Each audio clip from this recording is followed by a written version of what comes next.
Okay, so once we got enough money to have a rehearsal space of our own, we moved into this room. Right. Which, oh my God, there's someone in here. Oh, there's someone rocking. Should we go in? I hope they don't mind. What if they suck?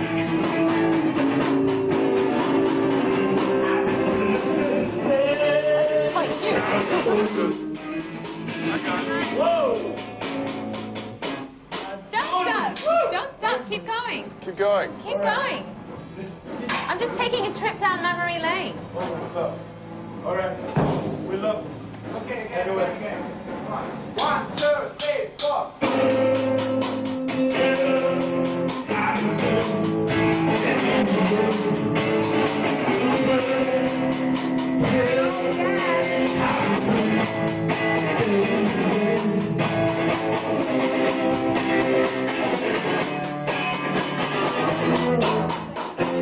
No, I used to rehearse in here. Did you know that? This place? Yeah. This room. We're taking a trip down memory lane, and I used to rehearse in this building, and this was one of the rooms I rehearsed in. So we didn't mean to interrupt anything. It's all right. Thank you. So good luck, everybody. Thank you so much. Bye. Now, We can pretend. when I lived here, you have to understand something. There wasn't a lot of room to go out. You know, I mean, I had lived in a cubicle, so I wanted to feel some fresh air and, you know, some space around me. I had to come up to the roof. Right. There's something very metropolis about this roof. Yeah, there is. You might. It's kind of looking out and the architecture of all the buildings, and this is where my boyfriend used to kiss me. It was very romantic. It was a donut shop which we frequented on a regular basis. And how many years were you here for, roughly? On and off? God. I mean, from the time that I first started rehearsing, then there was a portion of time that I lived here, and then there was a portion of time where I moved out of here. Still into the rehearsed. Star Motel, but I still rehearsed here.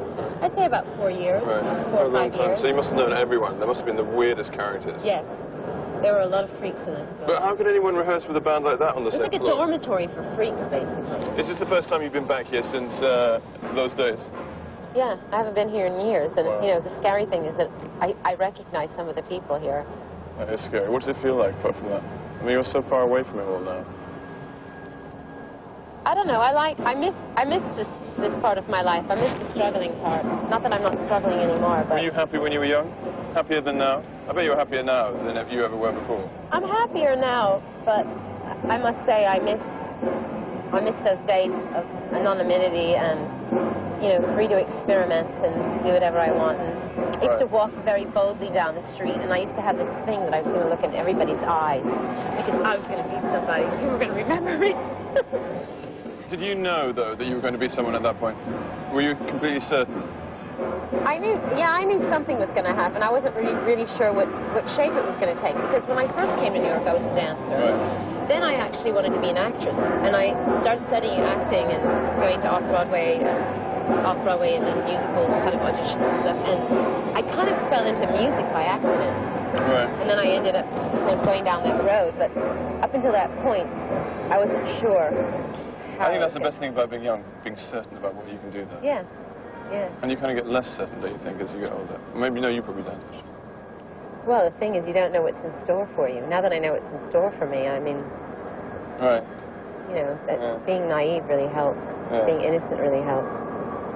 Doesn't it? Just, Rupert.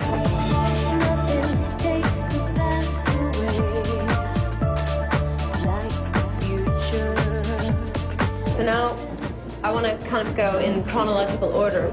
And as I said, when I met my manager, she said, look, we've got to get you out of this place and, you know...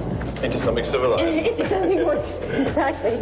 Something decent. So, of course, she moved me to the Star Motel, which, well, you can see for yourself.